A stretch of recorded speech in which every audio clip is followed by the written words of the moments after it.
Bonjour, je suis Isabelle Léourier, je suis modiste et je travaille dans l'Oise.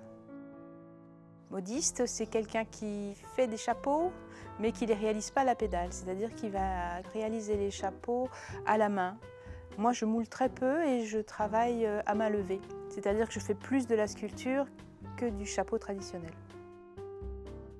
Le dessin était la base de ma profession et le fait de travailler l'espace et le volume m'a donné beaucoup de liberté.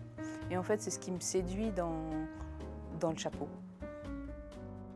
Je travaille essentiellement la plume, le crin. Je fais mes teintures, je travaille n'importe quel textile.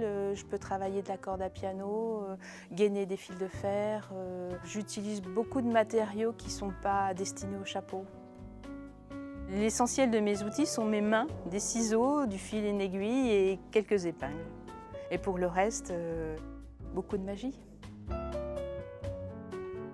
Mon inspiration est essentiellement végétale. J'aime l'art asiatique, plus particulièrement l'art japonais. Alors j'aime le shibori, j'aime l'ikebana. Voilà, c'est ce qui me touche principalement et c'est ce qui revient régulièrement dans mon travail.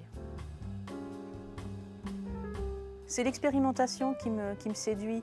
Lorsque je fais un dessin ou que j'ai une idée, je ne sais pas où je vais, mais c'est au fil du temps de la construction de la pièce que je vais trouver les outils, trouver les matériaux qui sont adaptés à ce que je veux exprimer.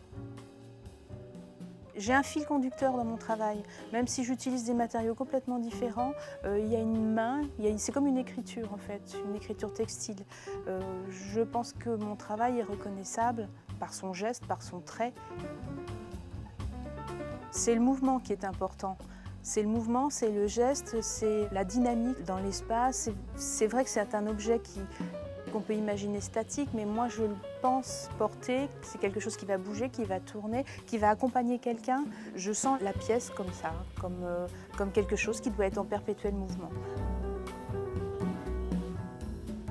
J'aimerais avoir des contacts avec des décorateurs et travailler l'espace davantage. Travailler l'habitat et l'espace toujours en rapport avec la personne, parce que c'est essentiellement mon travail, c'est de travailler pour l'autre, pour communiquer. C'est un échange.